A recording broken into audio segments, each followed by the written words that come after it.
Fabiola y vengo de la empresa Eurovértice para hacer la parte de las herramientas de participación. Yo voy a contar lo que nosotros hacemos en Eurovértice para hacer participación, pero en realidad es un mundo muy grande porque hay un montón de herramientas, de metodologías y en cada contexto se aplica de una manera, pero por lo menos para que veáis un mapa de posibilidades, de cosas, de opciones, y si os interesa una cosa en concreto que hayáis detectado que os puede servir, pues profundizamos más o me pedís información más adelante o lo que sea. Lo interesante es que nosotros que trabajamos como en nuestro día a día en ese contexto, trasladar a los ayuntamientos qué herramientas pueden utilizar para llegar mejor al ciudadano y para extraer información valiosa de ellos, porque ¿qué pasa? Que yo, por ejemplo, que yo soy arquitecta, pero he trabajado mucho tiempo en contexto de empresa y yo he aplicado muchas metodologías que están como muy trabajadas ya en empresa y la gente las conoce, etcétera. Pero claro, de repente ese lenguaje y esa información que se lleva como al ciudadano hay que traducirlo un poquito, porque si no es muy complicado extraer información. Yo siempre pongo el ejemplo de que cuando yo hacía casas, y a lo mejor venía un cliente y me decía, quiero 3 dormitorios y un pasillo, o sea, un pasillo que comunique, 3 dormitorios, 2 baños, tal. Y yo le preguntaba que él me contara cómo vivía, ¿no?, en su día a día, es decir, qué hacía, si tenía niños, si los recogía, si comían juntos, si cocinaban. Y se extrañaban mucho de que le preguntara por eso, en plan de, no, que yo quiero 3 dormitorios. Y yo intentaba transmitirle que para hacer una casa tenía que saber un poco qué necesidades tenía y luego yo traducirlas espacialmente, pues aquí pasa igual. Y entonces, lo digo porque muchas veces al ciudadano se le pregunta ¿qué problemas tienes? Y a lo mejor él no sabe traducir directamente, pues no te va a decir, tengo problemas de accesibilidad, pero sí que es verdad que cuando cuenta experiencialmente o emocionalmente su uso de la ciudad, es de donde tú sacas datos, ¿no? Porque te cuenta, pues yo voy a recoger a mi nieta, pues no puedo ir andando porque es un poco peligroso, o cuando empieza a contarte como su historia del día a día, la información es más fácil de extraer, luego tú ya la traduces en soluciones técnicas. Pero es verdad que hay que hacer un esfuerzo en la parte de participación en traducir un poco para el interlocutor. Entonces, en realidad, el contexto de la jornada de hoy sería, ¿para qué? O sea, ¿por qué queremos información del ciudadano a la hora de tomar decisiones sobre la ciudad? ¿Por qué hemos llegado a esa conclusión? ¿Y por qué esa información es muy útil? Y solamente se puede recoger desde ellos, porque nosotros que trabajamos con datos estadísticos, etcétera, sacamos mucha información sobre la ciudad, pero hay una parte que tiene que ver, como he comentado antes, con lo experiencial y con lo emocional de cómo el ciudadano habita y con la precisión de cada ciudadano en cada municipio, que la única manera de extraerlo es con talleres, con entrevistas, con conversaciones. La única manera de traducir la realidad de las personas que habitan la ciudad es hablando con ellos, no hay otra. Después, ¿quiénes? O sea, tener claro quiénes son los usuarios de la ciudad, o sea, porque nosotros trabajamos, por ejemplo, con tipologías, en colegios, con niños, con adolescentes, con personas mayores, con el sector empresarial, con las asociaciones, es decir, hay muchísimas tipologías, como si dijéramos, de persona con necesidades diferentes, entonces es importante establecer canales con cada una de ellas. Luego, a través de lo que comentaba de los canales, le pasa a muchos ayuntamientos que no saben encontrar la manera en que se comunican con esos usuarios. ¿Por qué? Pues, por ejemplo, cuando hacemos Jane Jacobs, a veces aparecemos en barrios que nos salen como abuelitas en plan, pues esto es mi barrio, ¿yo por qué no me he enterado de esto? Y a lo mejor pues se ha publicado en Twitter, y claro, pues una persona de 80 años no va a ver Twitter, por poner un ejemplo como vago, pero es verdad que hay que sentarse y poner encima de la mesa cuáles son los canales y cómo se pueden reeditar esos canales, porque muchas veces sí que hay gente que quiere aportar y que quiere estar y ni siquiera llega la información. Luego, ¿cómo? Metodologías y técnicas. Hay como macrometodologías muy grandes que son un poco más complejas y haremos una secuencia luego, un prototipo aquí de práctica para que veáis cómo funciona. Y luego hay técnicas o mini metodologías pequeñitas que van como apoyando esas metodologías grandes. Yo voy a poner como un mapa más o menos de lo que existe y lo que nosotros estamos aplicando. Y luego ejemplos prácticos de cosas que hemos hecho ya en algunos sitios. No hay ni que utilizarlas todas, ni a lo mejor no hay que utilizar tan complejas en contextos concretos. Más o menos de utilizarlas se va como aprendiendo en qué lugar y en qué momento se puede utilizar una u otra. Se utilizan también combinaciones de varias, etc. Luego, resultados. Claro, cuando esa ciudadanía nos da una información hay que tener sistemas también de filtrado, o sea, cómo priorizar, ordenar ese tipo de... Porque claro, no es todo cuestión de, pues la señora Paquita me ha dicho que quiere un parque delante de su casa. Obviamente hay que hacerlo con unos conocimientos técnicos, pero también, como es una batería de ideas tan grande, hay que establecer como sistemas de priorización. Para eso veremos las matrices de priorización. Y luego, por último, la simulación práctica, que es que haremos aquí como una pequeña secuencia completa de una aplicación de la metodología. Y luego en transversal yo os iré contando como mini consejos extraídos de la experiencia de campo, es decir, de todo lo que vamos haciendo por ahí, las cosas que al final coges del aprendizaje, de ver cuando la gente entiende y cuando se implica más. Vale, el contexto y objetivos. En realidad la agenda urbana vosotros la tenéis súper interiorizada porque habéis hecho ya formación, etcétera. Es que esta parte normalmente la tengo por si hay un taller donde la gente no tiene tan controlado lo de la agenda. Los objetivos estratégicos, que estos son como los más técnicos y que nosotros manejamos.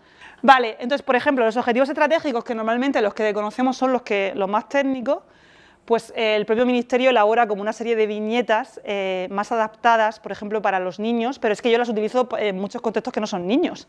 Porque muchas veces, pues yo qué sé, hay conceptos como urbanísticos un poco sesudos y al final tú tienes un momento en el que tienes que pensar que vas a tener ese momento de participación ciudadana, a lo mejor un par de horas, que la gente se ha molestado en dejar su trabajo, estar allí presente, escucharte. Entonces es muy importante intentar transmitir lo mejor posible. Entonces yo estas viñetas las utilizo mogollón, que son los objetivos estratégicos, pero traducidos como a preguntas más amables para gente a lo mejor que no tiene un perfil técnico. Os pongo simplemente este ejemplo como para una de las opciones a la hora de cuando tienes que adaptar un conocimiento para que de verdad sea eficiente cuando hablas con un perfil que no suele ser técnico. No sé si cuando vosotros hacéis alguna intervención, o sea, imagínate que arregláis algo de un parque, etcétera. ¿Qué tipo de comunicación hacéis a esos usuarios del parque? Si se publica en redes, si se hace algún tipo de evento. O sea, aquí siempre me dicen que como también tiene como una connotación política, muchas veces no se celebran las cosas porque a lo mejor parece que se quiere sacar barriga y tal. Pero es verdad que, jolines, si se están haciendo cosas interesantes, es bonito visibilizar que ocurren. No sé si vosotros tenéis como... Se suele hacer, ¿no? Un poco...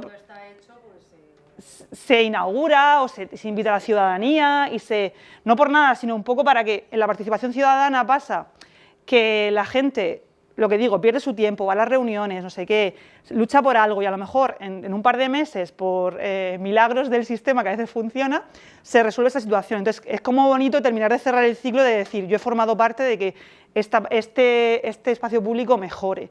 Entonces intentar hacer un poco de seguimiento en las cosas que luego se consiguen y en la gente que participó en los procesos. Lo que os comentaba, ¿cuál es el objetivo de la participación? Pues al final extraer información experiencial valiosa que no se puede obtener de otra manera, establecer canales de comunicación con la ciudadanía que a veces existen, pero hay que matizarlos o mejorarlos, otras veces ni siquiera existen, otras veces a lo mejor hay colectivos que no se han tenido en cuenta. Es interesante como hacer un mapa, de vez en cuando revisar si nos estamos olvidando de algún usuario de la ciudad y si todos nuestros canales funcionan correctamente o se podrían mejorar o se podrían establecer nuevos. Objetivo también hacer partícipes de las decisiones a los usuarios de la ciudad, lo que hablaba, que al final también cuando la gente siente que es parte de algo, luego lo cuida más, se siente que forma parte de la ciudad. Antiguamente había como, yo recuerdo a mi abuela barrer la puerta de la casa y echar agua, y como que había un concepto, no es que sea como, lo importante no es que barriera la casa, pero había un sentimiento de que la calle era el principio de tu casa. Eso se ha... En general se ha desintegrado, no me digáis cuál es la razón, pero y eso deriva en millones de cosas, usar el vandalismo, puede venir de muchas otras razones, pero en parte viene del que ya no piensas que es un espacio compartido de todos, que vamos a disfrutar. O sea, ese ejemplo a mí me parece muy curioso porque es eso, o sea, como la calle, el principio de mi casa, tal, hay que cuidar. Y no os podéis imaginar en los municipios que trabajamos, en región de Murcia, pero también en Almería, Comunidad Valenciana, y se repiten constantemente las mismas problemáticas estandarizadas y muchas tienen que ver con la basura, con los excrementos de mascotas, y yo digo, pero vamos a ver, que somos los propios ciudadanos de ese mismo barrio el que estamos como maltratando en nuestro barrio. Para eso también funciona súper bien lo que entiendo que comentó Marta también, cuando se hacen plantaciones colectivas, cuando nosotros hemos hecho en Cieza ciertas jardineras, además han sido como momentos muy chulos porque gente de la ciudad está haciendo la plantación, los abuelitos a lo mejor que vivían cerca han estado observando cómo se hacía y ahí había un poquito de recuperación de esa magia de cuando mi abuela barría la puerta de la casa. Entiendo que si somos pesados y damos follón, al final recuperaremos un poco eso. Tener todas las comodidades, pero que no nos molesten nuestro espacio. Es decir, contenedores de basura cerca, pero no en mi puerta. Servicio de no sé qué, pero no aquí. Quiero tener cerca tal, pero que a mí no me moleste. Quiero mi aparcamiento, pero que no me ponga... Entonces nos hemos vuelto egoístas. Pero a mí lo que me sorprende es que en realidad tú también estás manchando tu espacio público, o sea, que decir, también es el tuyo, entre comillas, o sea, te da igual. No, es que, ¿sabes? En los talleres tengo, en los talleres tengo prohibido una cosa que es decir que es culpa del gobierno, o sea, porque a veces nos ponemos a producir ideas, es que eso es culpa del ayuntamiento, del gobierno, nosotros mismos, que somos, porque yo digo, somos la condena de nosotros mismos, porque el urbanismo lo hemos inventado nosotros, me refiero al ser humano, el territorio estaba allí, ¿no? Entonces nos lo hemos inventado y hemos puesto unas reglas del juego, ¿vale? Entonces, seguramente hay que reeditar esas normas, ¿no? Porque en realidad le hemos dado como muchísimo poder al coche, hasta dónde llega el coche, o sea, qué espacio ocupa. O sea, si sacamos los metros cuadrados de aparcamiento, son brutales. Vale, con respecto a los quiénes, la definición de usuarios. ¿Vosotros sentís que tenéis claro cuáles son los usuarios de la ciudad y tenéis como los canales con ellos, más o menos? Tenéis, o sea, no sé, estáis en contacto con coles, con asociaciones. Contadme un poco, con qué... Yo, no, particularmente... es que eso está súper bien, porque no pasa en todos los contextos de ayuntamiento. Sí, pues... Muchas veces yo voy a los talleres, o sea, primero, porque vosotros os conocíais todos, ¿no? Así que depende también un poco del tamaño, pero es que depende del ayuntamiento. Cuando yo reúno gente, de pronto no nos hemos visto en nuestra vida. O trabajan en edificios diferentes, o nunca... Entonces, está guay porque vosotros sí que más o menos tenéis conexión directa con los usuarios. Vale, bien, este ayuntamiento está sacando buenas notas. Aunque de vez en cuando no hay que dormirse en los laureles, ¿no? Porque a veces pensamos qué guay somos, pero de vez en cuando hay como que hacer una revisión y decir, algún canal a lo mejor se podría mejorar, nos estamos olvidando de algún usuario. Porque, por ejemplo, aquí está, pues yo qué sé, padres y madres en las AMPAs, profesores, niños, comerciantes, adolescentes, todo el ecosistema educativo entero, los autónomos, empresarios, emprendedores, el ecosistema del turismo, las personas mayores, todos los que están ahí, ¿sí que tenéis conexión más o menos con ellos? Vale. El problema a veces es que el feedback no se produce. El ayuntamiento a veces intenta tener conexiones y pero ellos no tienen respuesta. No tienen respuesta. Vale, eso también me lo comentan en muchos contextos. Que la participación... Sí, lo que pasa es que también, como esto de la participación es como entre comillas nuevo, también hay un poco que hacer una labor de transmitir qué significa y cómo funciona, y que por eso en parte también estamos aquí. Nos han educado durante un montón de años desde el colegio, la universidad, a competir, a ser el mejor, a no trabajar en equipo. Vale, ahora desaprende todo eso, o sea, échale. O sea, eso no es que pasa en la ciudadanía, es que pasa en las empresas. La gente no sabe trabajar de manera colaborativa, o sea, no sabe, o sea, entra en trance, pero hay que entrenar, igual que se va al gimnasio, igual que se entrena para aprender un instrumento, se entrena para trabajar en equipo y para trabajar de manera colaborativa. Entonces, pasa eso, que no sabemos trabajar así, pasa que no sabemos tampoco trabajar en contextos de creatividad por la misma razón, porque un poco los patrones no le quiero echar toda la culpa a la educación, pero es que es verdad que tenemos un sistema en el que todo lo que sea salirse de un patrón no está bien, porque estamos aprendiendo como una cosa mecánica. Entonces, claro, cuando nosotros hacemos talleres de creatividad en edades tempranas, eso es alucinante. Yo digo, si es que me voy a llevar a los niños con los empresarios a hacer un taller colectivo, porque es que les van a ayudar a la barbaridad. No tienen prejuicios, no tienen cosas preconcebidas, etc.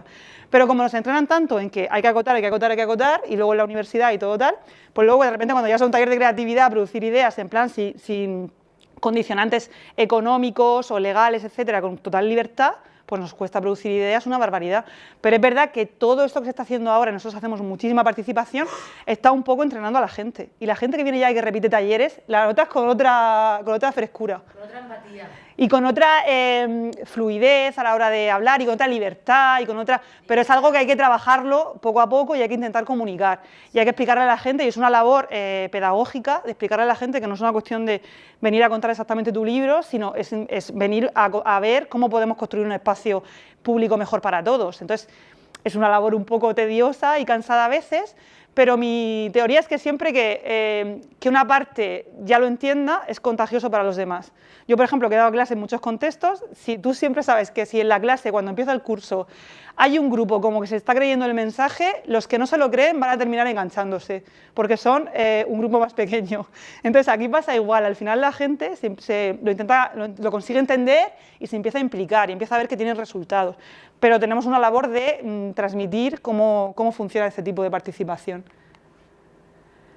Los canales, pues hemos dicho asociaciones, colectivos, no sé si habláis directamente con la gente, si son porque hacéis eventos, tenéis reuniones, mesas de trabajo, entiendo que sí. Y aquel se parte porque es su vida. O sea, yo me voy a reuniones voy a club de mayores, o voy a cole, o voy a tal, Y yo digo, madre mía, si yo en una hora tengo ahora mismo más conocimiento de esta situación que el ayuntamiento, no puede ser. Yo entiendo que vais muy liados, que tenéis que hacer 1000 millones de entregas y de cosas, pero es verdad que muchas veces es condensar una conversación, una situación, una reunión para resolver un problema que a lo mejor te pasas 3 meses tú dándole vueltas y la solución está ahí. O sea que también se nos ha olvidado un poco hablar como personas, ¿sabes? No hemos, tantos dispositivos móviles, pantallas, tal, se nos ha olvidado un poco comunicarnos. Que yo soy la primera, que estoy en la oficina a lo mejor y le estoy mandando un WhatsApp a mi compañera que está en la mesa de allí y me levanto y digo, Marta, por Dios, ¿me ayudas con esto? Vas como con el tic y no nos damos cuenta. Vale, vamos a pasar a la parte así un poco más técnica y un poco más tediosa. Yo os voy a contar porque son así como nombres, va a ser como un batiburrillo que os va a parecer un poco locura.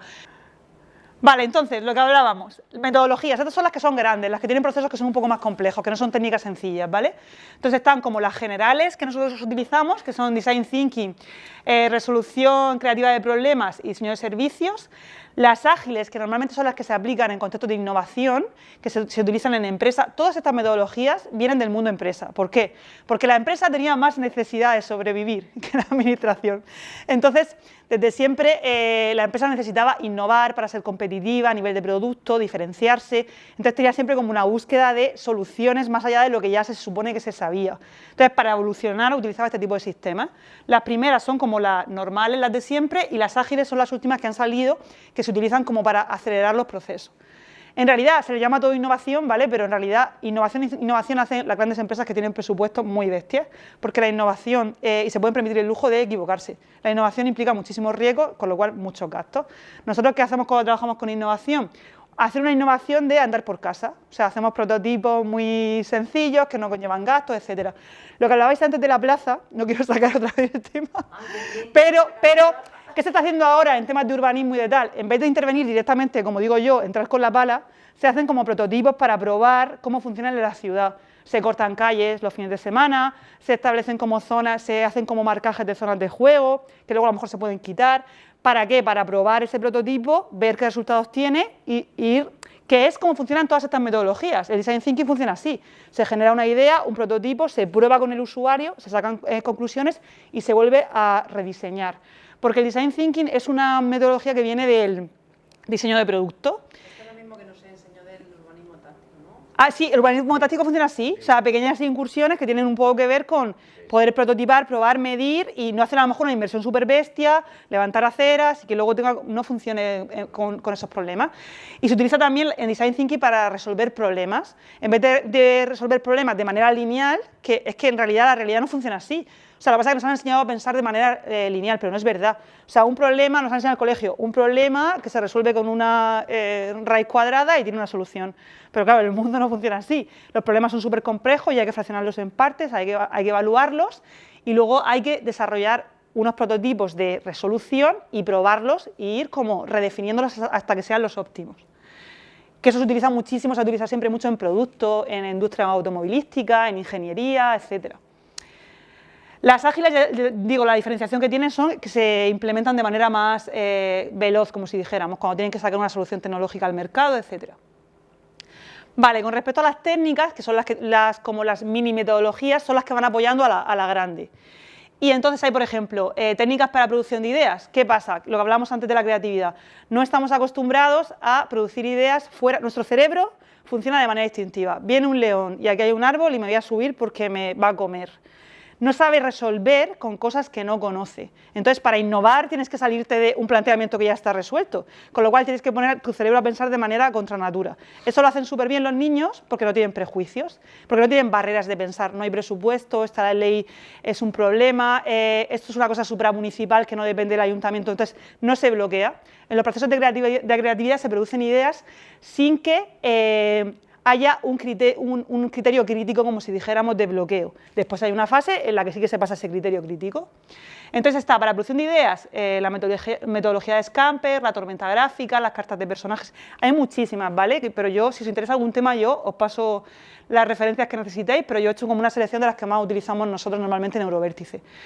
Para representar la complejidad del problema, lo que hablaba, o sea, nos creemos que los problemas es un problema de accesibilidad en la plaza tal. El problema es infinitamente más complejo de lo que puedas haber pensado en inicio. Entonces, normalmente se utilizan los mapas mentales, ideogramas, infogramas o diagramas para representar la complejidad de ese problema, para poder resolver cada una de las partes o algunas de las partes, o coger varios trozos y decir, voy a empezar a resolver por aquí. Para hacer prototipos, se hace simulaciones con aplicaciones de móvil, maquetas, formularios. Para definir a los usuarios, esto es súper importante. En estas metodologías, para poder resolver un problema, se pone al usuario en el centro y se define con mucha precisión esa persona y cuál es su problema. Y cuando digo con mucha precisión, es con muchísima precisión. Se define su vida entera y lo que afecta a ese problema en concreto que tiene. Para eso se utilizan los mapas de empatía, las fichas de personas y el shadowing es una técnica que se utiliza mogollón en empresa para mejorar los productos. Y es como si fueras la sombra del consumidor. O sea, tú vas detrás del señor todo el día. De hecho, hay gente a la que se le paga para poder hacer eso. Entonces tú te sientas en su salón, ves qué ve en la tele, a qué hora se ducha, cómo se relaciona con sus hijos. Se puede hacer en plan pagando, pero también se hace muchas veces en los supermercados, pues se observa dentro de los marcos legales el comportamiento de la gente a la hora de comprar, ¿no? ¿Por qué se hace esto? Porque el ser humano, señores y señoras, es muy mentiroso y no miente mucho con maldad, pero cuando tú haces una entrevista no miente por mal, miente porque somos bobos, porque queremos parecer más listos, porque a lo mejor no sabemos esto, entonces tenemos como el tic de mentir. Entonces cuando tú a un usuario que va a comprar un teléfono móvil le preguntas, siempre te contesta como filtrado. Menos cuando le preguntas por cosas emocionales o experienciales, porque como es como de corazoncico, pues le cuesta más mentir. Por eso normalmente cuando quieres analizar a un usuario para resolver una problemática, le vas a preguntar por su vida, cuándo va a recoger a su nieta, cómo hace, cómo se relaciona con su familia. No le preguntas exactamente, ¿qué problema tiene usted con esta plancha? No puedes preguntarle porque él piensa, claro, si no sé decir bien el problema, se va a pensar que es que soy tonto. Entonces empieza como a inventarse cosas que no son la realidad. Entonces ahora veremos cómo se analiza, por ejemplo, el mapa de empatía lo que evalúa es, por un lado lo que dice, pero por otro lo que está pensando, que no es lo mismo. Lo que ve y lo que escucha, lo que consume, porque la personalidad de cómo somos viene un poco de lo que engullimos, de lo que leemos, de lo que vemos, incluso el comportamiento, la actitud. Yo siempre digo que muchas veces la gente que está como enfadada con el mundo es que se ha visto 25.000 programas de estos de pegarse todos gritos a todo el mundo, entonces es como está ya contagiado de eso. Y entonces piensa que primero que se ve en la potestad de poder gritar por la vida, y segundo, que se lo ha ido como interiorizando, no nos damos cuenta de verdad como el pum, pum, pum, pum nos construye cada día. Por eso, seleccionar muy bien lo que veis, lo que escucháis y con quién compartís vuestro tiempo. Vale, el Scamper es lo que decía. Scamper lo único que hace es para producción de ideas. Por lo que decía de que nuestro cerebro está acostumbrado a... Es que voy a poner un par de ejemplos de lo que son técnicas y luego ya pasamos a las metodologías. La técnica de Scamper lo único que hace es hacer una serie de preguntas para sacarte de tu zona ya conocida a la hora de producir ideas. Entonces, cuando estás, no veréis desde ahí, pero cuando estáis en un momento de producción de ideas donde no tienes que tener límites ni de presupuesto, ni legales, ni nada, la gente tampoco está acostumbrada a producir ideas como locos. ¿Vosotros sois divergentes o convergentes? O sea, divergente es que tienes mucha capacidad de producir muchas ideas y convergente es que tienes mucha capacidad como de resolver, de ir como a una, o sea, pasar el paso de... Entonces, normalmente hay gente que ante un problema se le ocurre 300.000 millones, yo soy divergente, pero luego para centrarlo tienes que ir recogiéndolo, porque no. Y luego el convergente es el que llega y dice esto, y tú dices, pero a ver Manolo, pero esto si es que lo veo clarísimo. ¿Soy divergente o convergente? Se supone que somos mezcla de los dos. Convergente, divergente. No, es cierto. ¿Tú divergente también? Y convergente. ¿Y? Convergente cerrado. Es que si da muchas Yo creo que opciones. soy las dos cosas. Somos todos un poco de mezcla de las dos. Y luego también para sobrevivir a la vida nos adaptamos. Yo, por ejemplo, a ver, para adaptarte, para vivir en el mundo tienes que ser un poco de las dos partes, si no, tampoco puedes, o sea, a ver, yo soy súper divergente, pero yo tengo un puesto de trabajo, tengo que tomar decisiones y lo hago, y se me da bien y tal, pero porque yo me he entrenado, pero yo tengo muchísima facilidad para ser divergente. Yo en la divergencia estoy cómoda, estoy a gusto. Luego en la convergencia lo tengo que hacer y lo hago, y no lo hago mal porque lo entreno mucho, pero a mí no me gusta, yo soy feliz en la divergencia. La divergencia y la convergencia tienen que ocurrir las dos, en todos los procesos estos tienen que ocurrir las dos. Los mejores equipos son los que me... Justo, esa es la clave. Por eso yo tengo un equipo Esa es que la tengo clave, a dos claro. divergentes. Esa es la clave, que tú, si montas una empresa, dos divergentes, pues como no tenga un equipo de trabajo que algo centre, es una catástrofe. O sea, vamos al equipo, al tema colaborativo. Hace falta eso, pero es que muchas veces la gente no sabe qué es eso, ahora ya porque se habla con mucha normalidad de estos términos, pero antes era como en plan, pues estos se han ido a la ruina, pero es que, ¿por qué no? Y lo ves claramente que todos sus procesos eran absolutamente divergentes, entonces, no hay ni uno bueno ni uno malo. Está bien combinarlo, está bien entrenar el que no se te da tan bien y por supuesto, lo ideal es tener equipos de las dos partes. ¿Por qué? Porque el convergente dinamita las fases de creatividad, el convergente las dinamita, o sea, las asesina. Porque el convergente es el que está en el momento de creatividad, que no se pueden poner reglas todavía porque no está en proceso de filtrado, y empieza, ay, no, pero es que eso es decisión de confederación hidrográfica. En estas metodologías hay una figura que se llama facilitador, que es el que va pautando para que la gente esté en los modos que tiene que estar.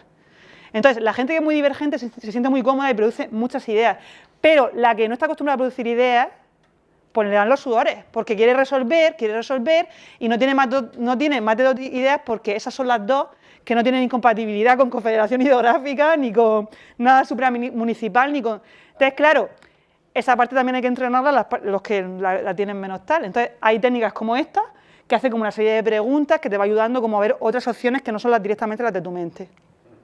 Por ejemplo, esta, que tiene un poco que adaptar, sustituir. Esto es, cuando hacemos mapas mentales de lo que hablaba antes de la complejidad del problema, cuando tú analizas al usuario y su problema, te tiene que salir un salado de estos. Porque los problemas no son tan sencillos. Y muchas veces queremos resolver con una solución que solo resuelve un trozo. Entonces, la parte de abajo del iceberg no se ve. Entonces, luego la ejecutas y dices, ¿pero por qué no ha funcionado? Porque te has comido la mitad de la película. Por lo menos, ponerla encima de la mesa. Luego tú, a lo mejor, cuando tengas el mapa, no puedes abordarlo todo, pero tú eres consciente de que te estás dejando trocicos. Y a lo mejor luego... Pero es importante trabajar así. Y no nos enseñan a trabajar así en el colegio, ni en la universidad, ni en muchos contextos. Y luego nos cuesta mucho aprender después. Vale, entonces vamos ya a pasar a lo que he explicado antes, eran técnicas, mini metodologías pequeñitas que se utilizan de apoyo. Esta es la grande. Una de las que más utilizamos nosotros es Design Thinking aplicado a la resolución de problemas y la utilizamos con participación ciudadana. Yo, históricamente, siempre la he utilizado en contexto empresarial y nosotros ahora ya la estamos aplicando en contexto ciudadano. La adaptamos, claramente. Pero ¿qué hacemos? Lo que hablaba antes, analizar al usuario, definir al usuario y su problema de una manera súper... Imagínate que seleccionamos que hay un problema de accesibilidad por la plaza del pueblo, entonces el usuario es un señor de 80 años que vive toda la vida tal, que tiene un portal, que sale de su casa. Se empieza a definir al usuario y su problema. Y desde ahí empieza la metodología. Entonces, ¿cuál es la secuencia? Lo que hablábamos. Empatizar, definir, luego idear, prototipar, evaluar. Cuando haces el prototipo y evalúas, sacas unas conclusiones y vuelves otra vez a rediseñar. Esto es un proceso iterado, o sea, todo el rato da vuelta hasta que puedas parar y digas, tengo que ejecutar. Pero se supone que es un proceso para mejorar. Y que lo mejoras porque estás probando tu idea, la gente, el usuario te da datos, que es lo que se hacía en tecnología y toda la vida en empresa. Si es que es lo que se ha hecho siempre en empresa. Lo que pasa es que ahora, como importa lo que la gente dice, se está haciendo con las personas y con el espacio público, pero tiene todo el sentido. Probar y mejorar, porque la única manera de sacar datos ciertos, tú puedes tener muchas suposiciones, pero al final las suposiciones son en tu cabeza. La única manera de sacar datos ciertos es probar con el usuario que tiene el problema real.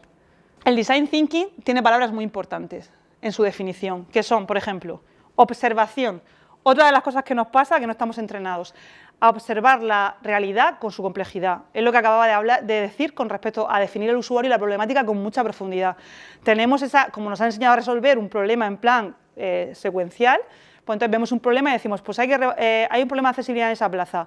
Respuesta, hay que rebajar los bordillos. Se ha acabado el mundo. Depende, vamos a ver por qué se produce ese problema, a qué tipo de personas afecta, si solamente afecta a personas o también a carritos, a tal, si solamente es el desnivel o es una cuestión de la superficie, o sea, en qué horarios ocurre eso, quién usa esa plaza, o sea, es muchísimo, para poder afinar hay que hacerlo con ese nivel de observación. Nosotros hacemos muchísimos talleres también para que la gente aprenda a observar su entorno. Antes de los Jane Jacobs a veces hacemos un taller de observación, porque el ciudadano también tiene que aprender a observar. cuál es su realidad, las cosas que demanda. Muchas veces el día a día nos hace correr tanto que no eres consciente. Entonces nosotros a veces hacemos como un taller de aprendizaje de observación del espacio público antes de salir a la calle, a hablar de la calle, porque eso hace que ellos nos den información más precisa. Formulación de reto, muy importante que después de la fase de producción de ideas del divergente, para focalizar qué vamos a resolver, hay que seleccionar y establecer un reto. O sea, la única manera de resolver en estas metodologías es tener súper claro el reto al que nos estamos enfrentando. Y tiene que ser uno pequeño y muy concreto. Porque muchas veces nos pasa que el problema del acceso a la vivienda de la juventud, pues ¿cómo va a enfrentarse al problema ese directamente? O sea, quiero decir, ¿cómo va a resolver tu cabeza? Este problema es gigante. Tendrás que fraccionarlo. Y luego veremos, luego veremos la manera en que fraccionamos el reto, por ejemplo. Equipos multidisciplinares, imprescindible. Trabajo colaborativo entre personas que tienen una manera de ver el mundo diferente. Diferente. Es la única manera de resolver problemas complejos. No solamente perfiles técnicos diferentes, perfiles de vida diferentes, experiencias, perfiles generacionales. Muchas veces cuando hacemos talleres entre diferentes generaciones funcionan súper bien, porque primero han crecido en otros contextos. A mí siempre me pasa que me dicen, pero es que no sé qué, tus padres te influyen. Digo, es que es imposible que yo tenga una manera de ver el mundo igual que mis padres. Por mucho que me hayan educado, es imposible porque yo he crecido en otros contextos, con otros objetivos, con otros procesos, con otros... Tengo que ser diferente, no hay otra manera de verlo. El prototipado y refinado, súper importante, lo que hablábamos, el iterar, el volver a repetir, ya esa solución que nos creemos que es maravillosa, probarla con el usuario y adaptarla. Lo que hablaba de divergencia y convergencia. En realidad son dos procesos que deben de convivir y es muy importante que los equipos tengan las dos partes. Aquí, porque no va a dar tiempo, pero un día vendré a haceros el perfil Basadur, ¿os suena? ¿Perfil cuál? Basadur. Vale, pues eso es como un test que evalúa esto. Y luego te hace como una serie de preguntas, una historia, y luego sale un dibujo de lo que tú se supone que te crees que eres, que a veces no sale lo mismo. Nosotros trabajamos con esto todos los días por muchas razones. Primero, porque Europa nos está dando un poco de espacio para poder utilizar el dinero para eso. Segundo, porque yo siempre digo una cosa, y yo llevo muchísimos años trabajando en este contexto, y yo tengo la gran suerte, no sé si en parte de suerte y en parte porque me lo he buscado, o sea, el mundo es imperfecto. Y nunca vamos a tener la situación ideal en la que queremos trabajar. Con lo cual, ¿qué hay que hacer? Pues si tienes herramientas, las vas metiendo cuando puedes. De repente aparece una reunión, pues intentas trabajar con ella. Siempre que las puedas utilizar. A mí me encantaría proyectos que son maravillosos, dedicarle 1000 horas y muchas veces no podemos. Entonces, ¿qué vamos haciendo? Pues más o menos trabajando con las cosas que nos permiten ciertos contextos. Sí que es importante transmitir esto. Para mí, transmitir esto a la administración me parece una maravilla, porque yo llevo trabajando 1000 años en empresa. Y eso todo el mundo lo percibe con naturalidad y ahora esto está ocurriendo aquí. O sea, y esto ocurre porque somos folloneros y porque Europa se ha dado cuenta de que hace falta. Entonces, el mundo es imperfecto, hay que trabajar con lo que tenemos. Si hay menos raticos, pues menos raticos. Pero es verdad que pasado mañana, cuando haya un problema, a lo mejor ya vas a tener ahí en el departamento guardado ciertas cosas y a lo mejor buscas una técnica y a lo mejor no la aplicas súper bien, pero tienes un poco esa conciencia. Igual que ocurre aquí, ocurre en otro ayuntamiento. Entonces, poco a poco lo vamos construyendo. No es fácil, pero porque sea fácil no vamos a dejar de hacerlo. Ese es el único mensaje que te puedo dar. Muchas gracias. De nada. Pues nada, estas son las fases que decíamos del proceso, ¿vale? Explorar, idear, prototipar, testar. La parte de explorar es definir el problema del usuario y el propio usuario en sí con mucha precisión. Luego se selecciona una parte de su problemática y se parte en trocitos y se trabaja en idear soluciones. Luego se prototipa y luego se testa con el usuario. Para definir el usuario y su contexto, por ejemplo, para definir el usuario, lo que os contaba antes, el mapa de empatía. El mapa de empatía se utiliza mogollón en empresa y es lo que tiene que ver con lo que hablábamos antes, lo que piensa, pero lo que dice, pero en realidad lo que piensa, lo que ve y lo que escucha, que es lo que consume.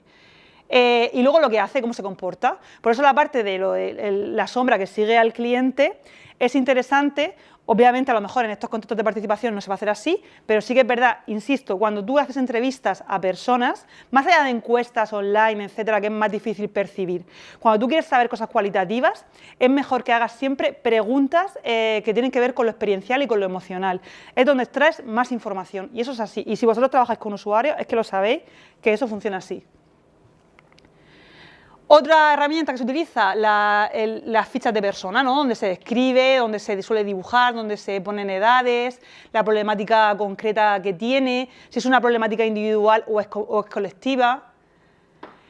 el viaje del cliente, que es como la secuencia y la secuencia de experiencia que tiene. Esto se utiliza en producto, por ejemplo, cuando una persona compra un producto y luego lo usa y llama al servicio de postventa y tiene un problema, pues se define como todo lo que ocurre en ese proceso y los sentimientos que provocan en esa persona. O sea, cuando te cabreas, yo muchas veces digo, si es que las marcas son pavas, porque yo, ¿qué quiero de una telefonía? Que no me dé follón y que no intente engañarme, y que no me dé follón.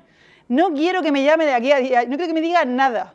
Entonces, para el usuario pasa lo mismo, un poco si describimos sus procesos de vida, los problemas que tienen en su día a día en el contexto de ciudad y qué cosas les hacen sentirse mal o encontrarse en situaciones de inseguridad, etcétera, podremos detectar de manera más precisa cómo podemos resolver.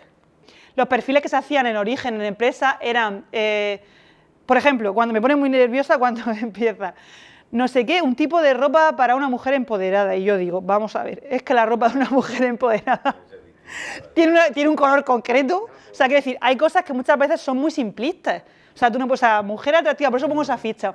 Cuando se evaluaba antiguamente el usuario, se decía mujer o hombre de 35 a 45 con poder adquisitivo medio. ¿Y eso quién es? Todo el mundo. O sea, que muchas veces nos creemos que estamos definiendo a la persona en profundidad y la única manera es manteniendo entrevistas directamente y sacando como patrones un poco más reales del usuario final de la ciudad. O sea, que no nos quedemos en... Porque muchas veces pasa en las encuestas, de 35 a 45, los jóvenes. ¿Quiénes son los jóvenes? Habrá jóvenes con tipologías diferentes, con contextos diferentes, culturales, o sea, hay que un poquillo porque no tiene más remedio, qué lástima. Luego, aparte de explorar el usuario, explorar su problemática. Para esto, ¿qué solemos utilizar? Los mapas mentales, lo que os hablaba del pensamiento radial. La complejidad de la realidad no es así, no es horizontal, entonces hay que definirla. Y la única manera es definir toda esa parte, aunque luego solo podamos resolver una parte. Trabajamos mucho con muchos tipos de mapas mentales, trabajamos muchísimo con gráficos, porque también el lenguaje es peligroso y muchas veces palabras significan cosas diferentes para unos u otros. En cambio, el dibujo o las cosas físicas con las maquetas parece que se democratiza o se hace un canal de comunicación un poco más fluido. Nosotros hemos hecho, por ejemplo, un huerto urbano en Cartagena y tenían de diferentes, o sea, personas, cada uno de su padre y su madre, un agricultor que había trabajado la tierra toda su vida, jubilado, una chica que había estudiado huertos ecológicos, chavales de la universidad, madres con sus niños, gente del barrio, tal. Pues una mezcla de gente de edades diferentes y perfiles y contextos diferentes. Había que decidir cómo se gestionaba y cómo se intervenía físicamente en ese huerto. Solo tenían el recinto. Hicimos un taller que era una maqueta gigante, una maqueta al lado del huerto con la base de lo que se supone que, con la base real impresa de lo que allí ocurría y su recinto. Y un montonazo de materiales de maquetas muy variados, o sea, muy fuera de contextos a lo mejor de arquitectura. Se pusieron a trabajar en la maqueta, a hablar entre ellos, y claro, hablaban con elementos que tenían tamaño y que tenían escala. Entonces, de repente, a lo mejor ponían un cacharro, este es el depósito de agua, no sé qué, no, pero eso es tan grande. Ah, pues tiene un impacto visual, pues habrá que ver dónde ponerlo. ¿Cómo fraccionamos las parcelas? Y entonces, a lo mejor el que sabía de regadío decía, no, a esas distancias no sirven porque no podemos parcelar así. La conversación fluyó de una manera brutal porque estaban hablando de lo mismo. Estaban hablando con una cosa que todos entendían. Esa conversación no habría sido posible sin elementos físicos. Pues también se pierde mucho el trabajar dibujando. ¿Por qué? Porque nos enseñaron que si dibujas mal, no dibujes. No, tienes que dibujar mal y dibujar mucho, porque los procesos mentales y creativos funcionan de manera diferente. Igual que cuando trabajas con las manos haciendo prototipos. Por eso utilizamos mucho en los talleres los mapas mentales, a veces con cifras, con proporciones, de forma jerárquica, lo más complejos que podemos distribuir. Luego, cuando tú tienes ese tipo de mapa, es muy fácil, entre comillas, si vas a resolver un problema, coger y decir, ostras, es que esto combinado con esto nos da una solución, pero ¿cómo lo vas a ver si estás pensando de manera lineal? También este tipo que son radiales se van evaluando, más complejos. También trabajamos mucho con infogramas, ¿vale? Con representaciones. Estos últimamente salen muchísimo en prensa, cuando se quiere comunicar, porque también se ha dado cuenta, o sea, ¿qué pasa? Nivel de atención de un ser humano a día de hoy con el bombardeo de información, absolutamente mínimo. O sea, ¿no os pasa que os ponéis a leer y es que no podéis mantener la atención en un texto? O sea, es que yo salto, yo siempre digo, me lo he leído transversal, porque voy saltando así como párrafos en palabras sueltas. Entonces, lo gráfico parece que comunica más rápido, o sea, es más impactante, y la prensa, que también tiene que vender, se dio cuenta hace tiempo. Entonces, representa porcentajes, etcétera, a nivel de gráficos, con diagramas, con infogramas. Pues esto también lo utilizamos para representar problemas. También hay programas informáticos que hacen representación. Algunos de pago, pero otros gratuitos que te representan infogramas de ese tipo, metiéndole tus datos, de personitas, de tal. También utilizamos esos a veces. El reto. Normalmente cuando se escribe la problemática, se hace una votación en la que se selecciona para trabajar solamente en un problema, y de ese problema se extrae un reto. Por ejemplo, una problemática que puede haber, accesibilidad en ciertas zonas de las plazas de Jumilla que provocan accidentes. Esto normalmente, el problema se traslada en reto, poniendo delante un poco cómo podríamos, que es como un posicionamiento un poco más positivo, más que ver el problema, ver cómo podríamos solucionarlo. Luego aquí en el papel vais a ver toda la secuencia de la metodología de Design Thinking, cómo la aplicamos cuando estamos en un aula con la gente. Cuando se trabaja en esta metodología, se trabaja solamente en un reto, ¿vale? No se puede, si no, no funciona. Hay que trabajar siempre con un foco. Idear, la parte que ya propone ideas. La parte que propone ideas primero está en divergencia y luego se hace un proceso de filtrado con un criterio, que ya sí que puede ser económico, legal, de urgencia, ver si a lo mejor es una cuestión de que queremos ejecutar lo que ya es fácilmente ejecutable. ¿Qué ocurre? Los que estamos aquí, podría ser... Entonces resulta que hemos focalizado el problema, ¿Sí? pero te das cuenta que de ese problema focalizado tenemos 7 satélites ¿Sí? alrededor que en sí son problemas. Sí. ¿Qué hacemos entonces? Pues lo que se hace es que lo bueno del proceso de, por ejemplo, de Design Thinking es que queda un registro de la trazabilidad de todo el proceso, y eso hay que guardarlo. ¿Por qué? Porque tú a lo mejor empiezas en el primer panel y defines el usuario y su problemática, bueno, y ahí tienes la de Dios. Tú ya seleccionas un problema sobre el que vas a trabajar y vas avanzando, y a lo mejor haces un prototipo, lo testas, lo mejoras, no sé qué, pero tú siempre puedes volver a este mapa, o por en vez. Pero, vale, sí, porque lo tienes, pero si me dedico al problema, vamos a ver, ¿Sí? al centro, todo lo que satelitalmente me vaya apareciendo, no es que lo obvie, pero lo vas dejando en segundo plano porque tienes que continuar una línea para resolver el problema inicial, ¿no? Tú normalmente tienes que avanzar. Es que lo que pasa es que la gente tiene la tendencia a abarcar un problema muy grande, como por ejemplo el acceso a la vivienda de los jóvenes. Entonces, claro, es imposible resolver ese problema en gordo. Tú a lo mejor cuando hagas tu mapa tu mapa mental de problemática y de definición del usuario, del joven con sus problemas, que tienen que ver con lo económico, el trabajo, la inestabilidad, no sé cuánto, tal, pues al final llegas a un punto en el que vas a resolver solamente a lo mejor una casuística concreta, del barrio de no sé dónde, con esta tipología. Entonces, tú sigues avanzando aquí. De vez en cuando empieces a iterar, cuando tú vuelvas a intentar mejorar este prototipo, quizá necesitas información, vuelves a revisar el mapa de la problemática, porque a lo mejor hay algo que no has tenido en cuenta y por eso la solución no es tan buena. Entonces repescas un poco. Y luego, si te ha salido aquí como unos problemas súper gigantes, pues a lo mejor tú resuelves 3, pero resulta que el mes que viene salen unas ayudas de Europa enfocadas a una cosa que también estaba aquí. Por eso muchas veces cuando se trabaja en estas metodologías, lo he puesto aquí hoy porque es una sala un poco rara, pero normalmente la trabajamos en vertical, en la pared. Y esto es como un investigador privado que se supone que va a resolver un crimen. Es importante tener estos formatos grandes donde tú todo el rato ves. Y eso es un poco contradictorio con las formas de trabajo de ahora, porque siempre estamos con el ordenador, con pantallas pequeñas y tal.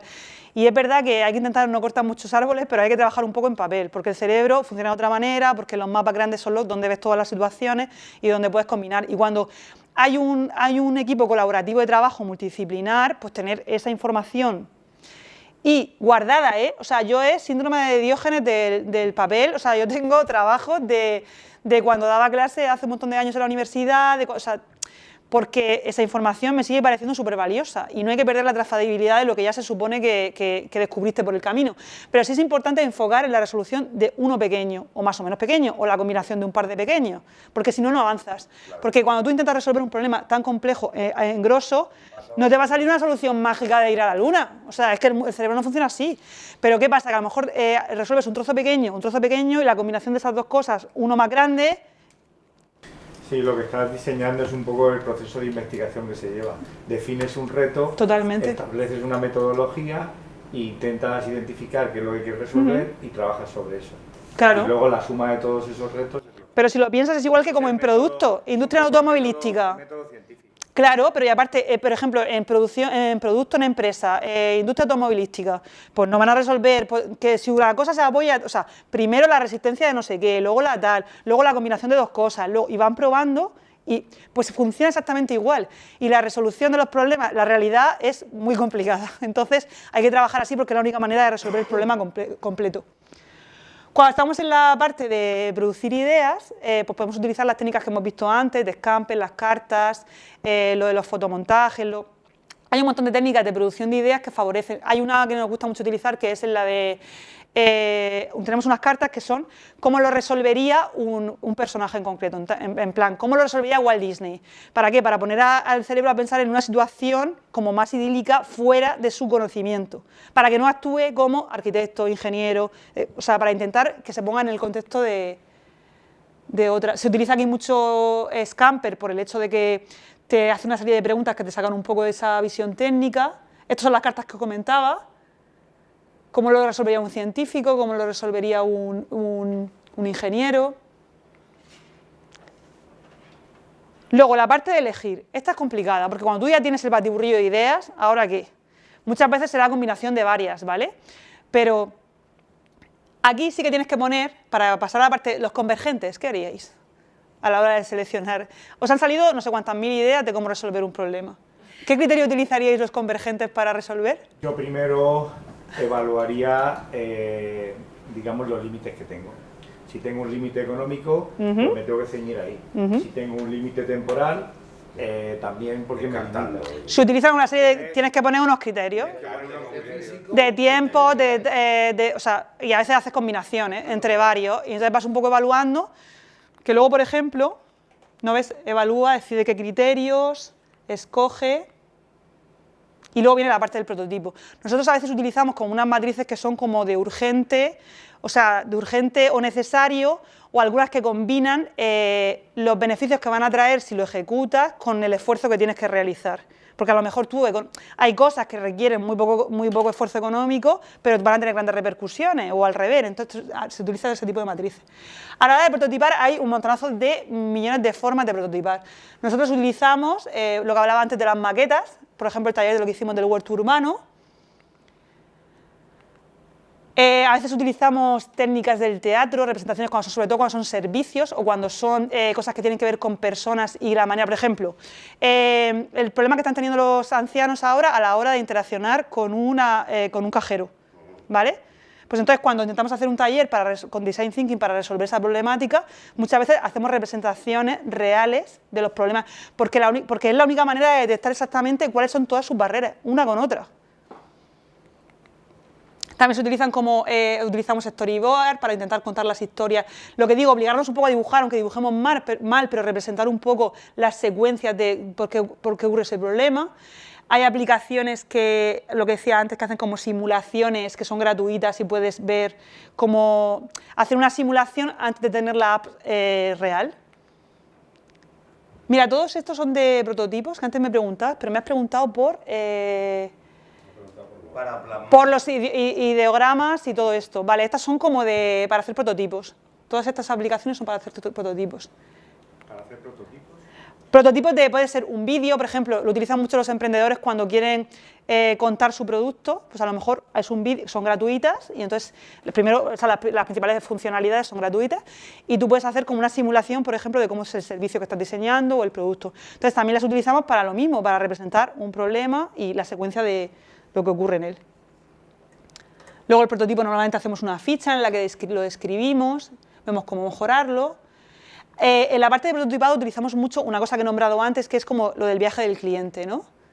Que son este tipo de herramientas, lo mismo, una secuencia de lo que ocurre cuando esa persona tiene el problema, analizando cada una de las partes y los momentos que son más dramáticos, los que son buenos, los que son malos, también en modo como diagrama con toda la realidad, todo lo que interacciona, porque luego hay cosas que tienen que ver con el espacio físico, con la ley, es que, por eso digo que la realidad es compleja, es que muchas veces cuando hay un problema tiene que ver con tema económico, con tema legal, con tema de personas, con tema social, físico, Vale, la parte que hablábamos de priorización, estas son muy sencillas, pero bueno, el método Moscou lo utilizamos también, que es organizar un poco las ideas que has tenido en lo que tiene que tener sí o sí la solución, lo que debería tener, lo que podría tener y lo que no tendría jamás. Parece como una cosa súper básica, pero es que el lenguaje...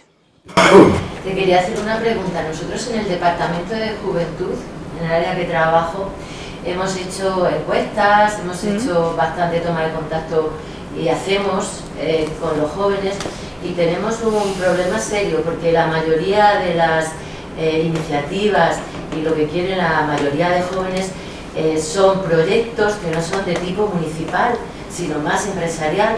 Han llegado a pedir centros comerciales, piden, por ejemplo, tener restaurantes que encuentran en la ciudad. Entonces, claro, nos vemos en que el 90% de lo que piden es más empresarial que de una responsabilidad municipal. ¿Qué hacemos con eso? Pues yo diría dos cosas. Una que ellos piden eso porque eso es esa es la solución que tienen en sus cabezas. Eso es como cuando alguien te dice quiero una casa, quiero 3 dormitorios, un pasillo y un baño. Ellos tienen una necesidad de odio y de consumo X. ¿Por qué tienen ese? Porque lo que ven y lo que escuchan y lo que consumen es eso. Entonces, lo que yo haría a nivel profesional es profundizar en esa necesidad. Porque a lo mejor la solución, primero, no es un centro comercial, sino a lo mejor puede ser una programación de actividades X o algo que implique otro tipo de producto. Es que hay que profundizar porque la respuesta, el ser humano es muy automático para ciertas cosas. Entonces, yo intentaría un poco profundizar un poco en esa necesidad, ¿cuál es? Relacionarse. Claro, pero es que no tiene que ser, pero es que relación, cuando yo era pequeña se relacionaba uno, o sea, quiero decir, los mundos quieren unas horas y unos lugares donde ellos socialicen. Sí. Y no tiene por qué ser un centro comercial, pero su respuesta es esa porque es la que conocen. Pero hay contextos chulísimos, mucho más ricos para ellos, que tienen que ver. Y de primera te dices tú, qué idílica, o sea, en plan, qué soñadora de pensar que van a querer irse a hacer una actividad. Hay actividades deportivas chulísimas, hay actividades que tienen que ver con la naturaleza brutales, hay actividades que les hacen desarrollar sus capacidades también de competitividad, que la competitividad sana es súper bonita. O sea, hay un montonazo. Yo intentaría profundizar en la necesidad. En esas respuestas, a ver una segunda lectura de qué es lo que... Por eso lo de que decía de que la gente no te conteste, lo que quiero es que me rebajes el bordillo. No, cuéntame qué te pasa a ti cuando entras a la plaza. Pues ellos igual, claro, no es la solución. Ellos igual, ¿qué te pasa? ¿Por qué quieres ese centro comercial? ¿Qué te pasa entre semana? Cuando llegas del instituto, ¿a qué hora llegas? Los sábados, ¿qué hacéis en la familia? ¿Te vas a la playa? Pero quieren los contextos para socializar. Si cuando yo era pequeña se socializaba en los recreativos, pues no era jugar al punk, era en el sitio en el que tú conocías gente, claro, hacías tu... Si luego a lo mejor ni entrábamos, estábamos en un bordillo ahí sentados 7 horas, pero esa era la referencia espacial. Lo que yo digo es que hay que profundizar más aún porque tú también estás resolviendo con tu discoteca. Yo estoy diciendo que hay que profundizar más porque a lo mejor la solución no es una discoteca y a lo mejor la solución no está en Jumilla y a lo mejor hay empresas que hacen una serie de actividades en el territorio y en el espacio natural que tampoco está en Jumilla. O sea, quiero decir... Que yo lo que haría es intentar profundizar no solamente en el problema, sino en las opciones. Sí, con el tema de los adolescentes es un problema muy complicado, pero yo de verdad que creo que hay que profundizar porque ellos van con el tic de tener un centro comercial con todo lo que de Amancio Ortega y Zara y no sé qué, no sé cuánto, y en tener discotecas, etcétera. Yo no sé si yo creo que el papel del ayuntamiento no es montar una discoteca como conocemos nosotros el concepto de discoteca, pero sí que es verdad que generar espacios donde ellos puedan hacer cosas, pues yo qué sé, a nivel cultural, a nivel, pues yo no sé, de cine, de actividades, de concursos, de tal, es algo súper bueno y hay que hacerlo. Hay millones de cosas para hacer. Hay empresas que se dedican a montar esos saraos, que tienen los equipos, no tienes por qué asumirlos tú.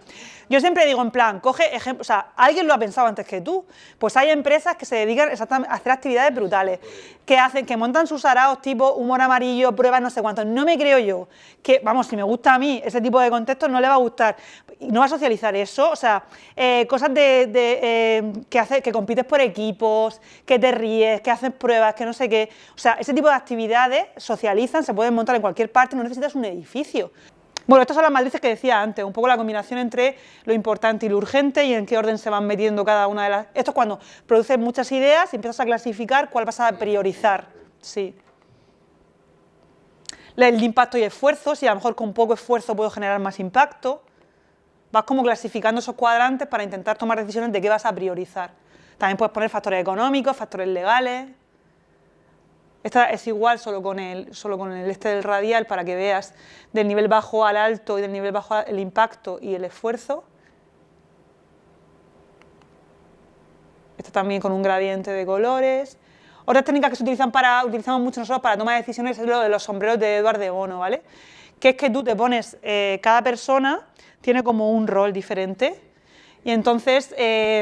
por ejemplo, el blanco piensa de la manera más objetiva, totalmente objetiva. Está claro que los perfiles, o sea, una persona tiene un trocito de cada sombrero, pero cuando tú tienes que priorizar o seleccionar solamente con una función, afinas. Vale, estos son ejemplos de lo que hacemos en Eurovértice cada día, o sea, esto lo hemos hecho en un montón de ayuntamientos. Tenemos, no se ve, es muy pequeñito, pero es participación cualitativa y cuantitativa. Cosas que hacemos. El tema de coordinar la comunicación, pues lo que hablaba, muchas veces en ayuntamientos evaluamos un poco cómo se comunica a los usuarios para que vengan a la participación porque no funciona bien. Y es absolutamente imprescindible que la información llegue. O sea, que primero que el mensaje llegue y que entiendan a qué van. Porque claro, muchas veces la gente no va porque tampoco sabe qué es.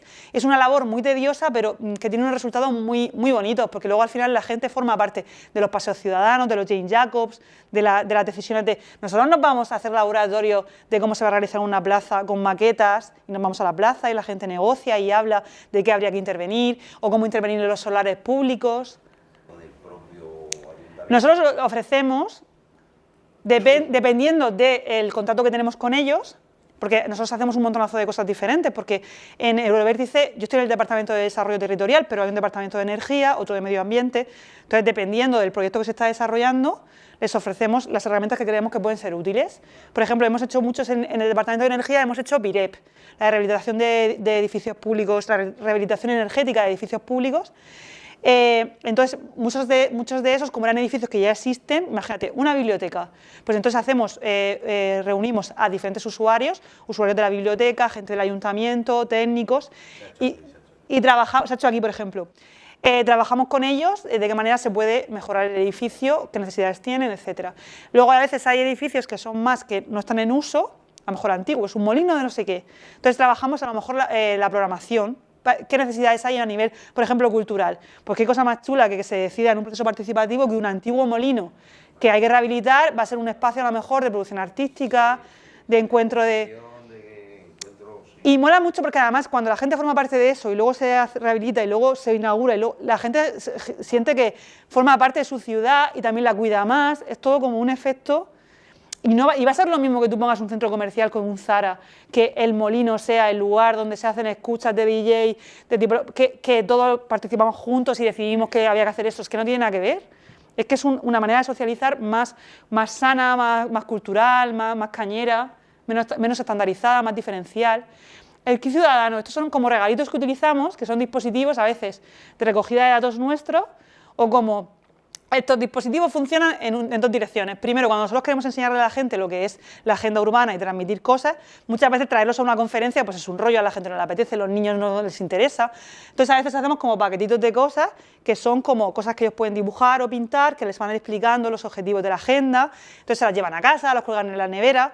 Y muchas veces lo utilizamos también para recoger información, que por ejemplo son como las postales estas que decías, que la gente deposita, para que sea un poco algo como, igual que el merchandising o las empresas siempre han utilizado, pues los bolígrafos, el no sé cuántos y tal, pues utilizamos como cacharritos para que la gente tenga como más, vaya integrando lo de la agenda urbana en sus vidas y nosotros para recoger información de que no sea siempre un contexto de taller o la gente a lo mejor no tiene tanto tiempo, entonces diseñamos este tipo de dispositivos, los kits ciudadanos. La oficina...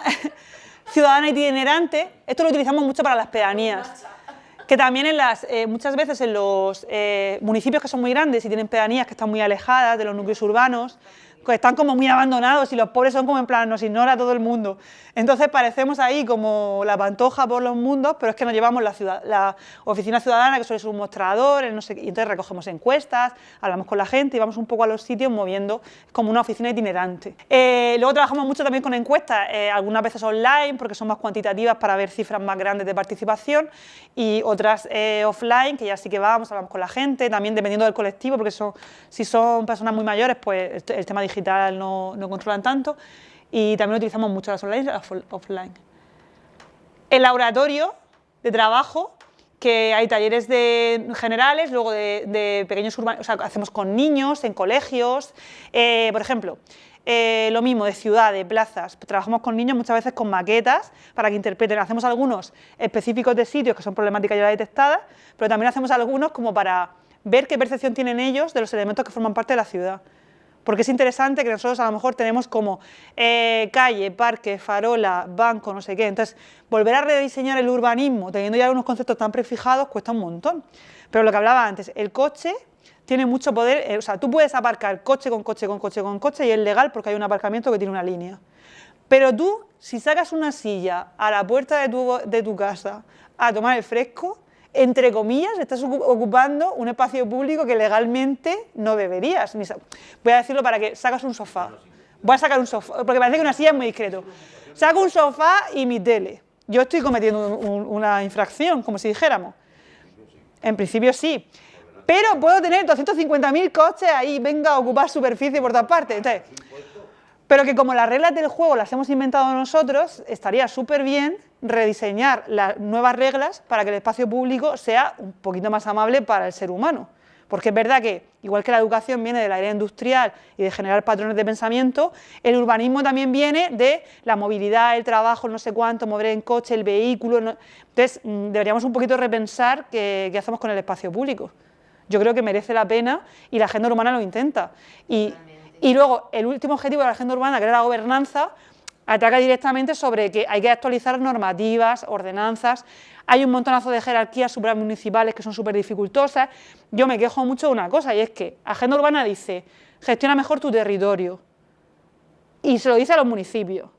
Y los municipios no pueden intervenir en las ramblas, en el espacio marítimo, o sea, en el borde marítimo, y a lo mejor no tienen por qué intervenir, pero tendrá que haber unos canales de comunicación con las jerarquías superiores, unas reuniones mensuales, unos tal, porque yo no puedo mejorar mi ciudad a nivel territorial si tú no me das herramientas o si no agilizas mis trámites para ciertas tomas de decisiones. Es imposible. Y hay objetivos que dependen directamente de eso, como por ejemplo el 1 y el 3, que tienen que ver con el cambio climático, las inundaciones, los problemas que hay con las ramblas. Todo eso hay que resolverlo de una manera medianamente ágil.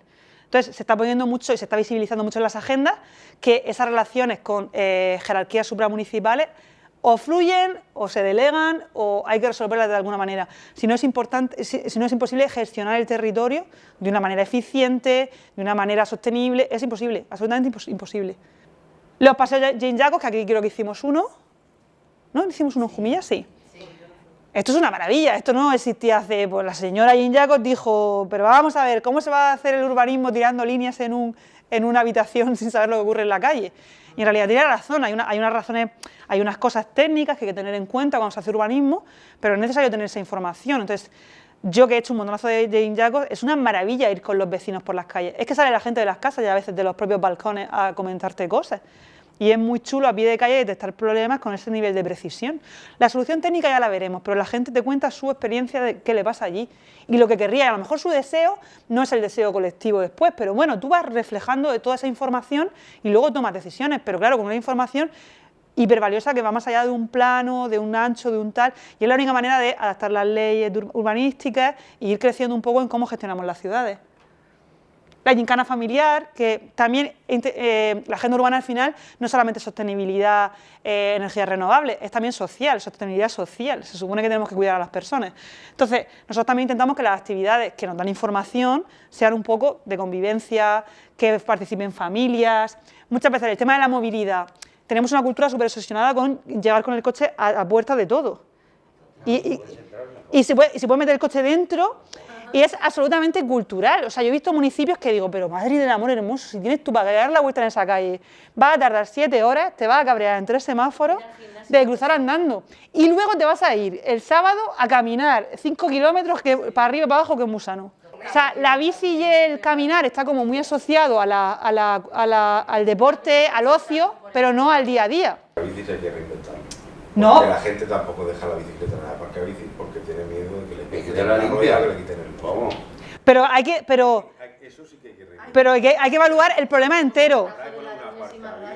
Pero por eso que hay que como que inventar, lo que hablamos siempre, el problema es complejo. Es que la gente no va en bici, pues depende, a lo mejor si voy a llegar sudando a mi trabajo, si tengo que llevarme 500 trastos y no caben en la bici, si no, o sea, tienes que analizar la problemática entera. Yo no me creo, yo estaba en ciudad, yo estaba en Erasmus, yo estaba en contextos donde los trayectos en bici eran alucinantemente bellísimos. Entonces, pues claro, como no te ibas a ir, pero claro, luego tú ves y dices, entre que me han puesto el ancho, que yo no sé si quién se ha creído que ahí cabe ida y vuelta, entre que un bordillo no sé qué, que los tramos se cortan, que, o sea, resuelve bien, resuelve igual que hace un diseñador de producto, resuélvelo bien.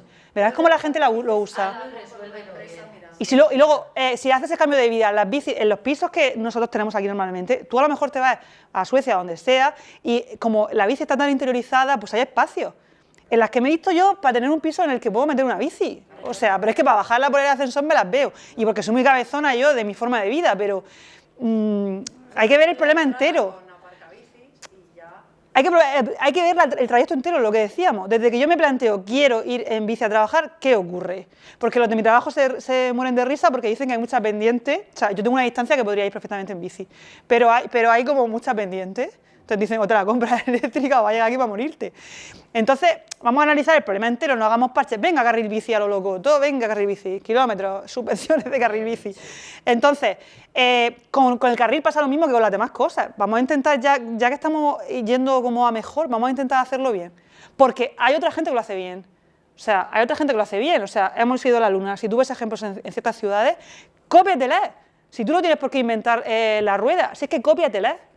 Dentro de tus posibilidades, cópiateles. Es que a mí a veces hay técnicos del ayuntamiento que me dicen, es que yo no sé cuánto, porque no sé de este parque. Digo, si yo tampoco. Mira a ver quién lo ha hecho por ahí. Alguien lo ha resuelto seguro. Vamos a intentar hacer un poco que los espacios sean amables, porque luego, por ejemplo, lo que te digo, haces no sé cuántos kilómetros a nivel deportivo y tal en el fin de semana, pero donde realmente tienes que reducir los movimientos que son en el día a día, de lunes a viernes, es que no es posible encajarlo. Entonces, piensa en el usuario final, piensa en su problema real de por qué no lo hace. Eso pasa en muchos contextos también, la agricultura y todo esto. Es que la gente hace vertido, hace quema, puede ser un poco por dejadez y puede ser por lo que tú quieras, pero yo no creo que el ser humano se levante por las mañanas para intentar fastidiar al universo. A lo mejor es que no sabe otra manera de hacerlo. En la administración es uno de los territorios para mí, o sea, porque no tiene flexibilidad, porque la estructura no la puedes configurar, entre comillas, porque no tiene la necesidad, porque es como, sigo sacando papeles adelante, pero yo no tengo que... Pero, por ejemplo, que yo esté aquí hoy, para mí ya es la repera. Y que yo haya hecho un taller de trabajo colaborativo en Cieza, con la gente del ayuntamiento, es que yo lo flipo, porque claro, yo lo he hecho igual que lo hago en empresas. Y se habla de problemática y la gente se ha expuesto y se ha mostrado y se han visto técnicas para mejorar y se han puesto... Y luego yo les decía, cuando salgáis por la puerta tendréis el problema del lunes y lo olvidaréis todo. Pero si tú consigues mantener como unas pautas, unos hitos pequeñitos, porque también si asumes cosas como muy grandes, luego también te desinflas de ver que no puedes hacerlas. Pero las pequeñas, si las pones y las vas haciendo un seguimiento, la gente coge como una costumbre, y es verdad que se nos ha olvidado que tenemos, o sea, porque las empresas lo hacen porque tienen que ser competitivas y no morir. Pero nosotros tenemos que hacerlo porque tenemos que no enfermar mentalmente, tenemos que nuestro trabajo, ¿qué nos gustaría a todos? Que todo funcionara mejor, que fuera más eficiente, que los contextos laborales también fueran más amables muchas veces. Utilizamos también el InstaWalk, que es como que los jóvenes se van y hacen fotografías de su ciudad, de lo que más les molan y van publicando en redes para intentar... Bueno, ahora le dices a un joven que Instagram y se ríe en tu cara, ¿no? Porque Instagram ya no existe. Ahora ya es TikTok. Yo me acuerdo cuando yo trabajaba en la Escuela de Organización Industrial y nosotros muchas veces comunicábamos en Twitter para Garantía Juvenil y yo decía, pero Garantía Juvenil, ¿quién va a tener Twitter, señor? O sea, lo que hablábamos antes de los canales, o sea, hay que intentar saber con quién estás hablando. Los talleres de diseño, que hablábamos de maquetas que funcionan súper bien para plazas o espacios públicos, los concursos de ideas que hacemos a veces, o de niños pequeños, o de gente, o más de adolescentes, para que aporten en plan una solución a una plaza o a lo que sea. Los foros de debate que traemos como expertos en cada uno de los contextos, los eventos de agenda urbana, que muchas veces lo que hablábamos de celebrar cuando se hace algo, pues los que hacemos de cierre para comunicar a la ciudadanía que se ha realizado el documento, que está publicado en la web, que se puede consultar.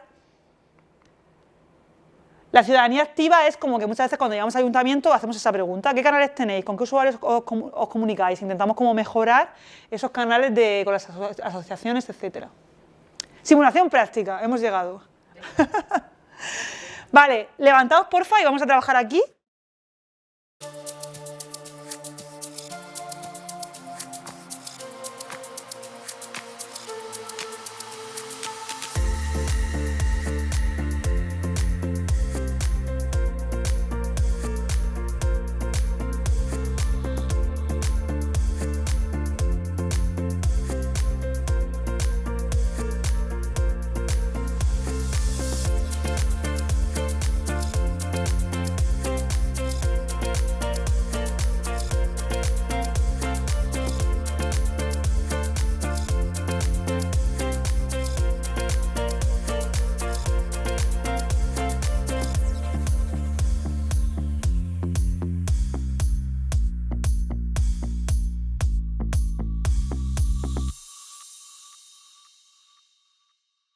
Pues nada, muchísimas gracias por venir, espero que os haya servido la herramienta, a ver si podemos convocar ese taller que habéis dicho y aplicarlo, que es como se aprende al final haciendo, ¿vale? Pues muchísimas gracias.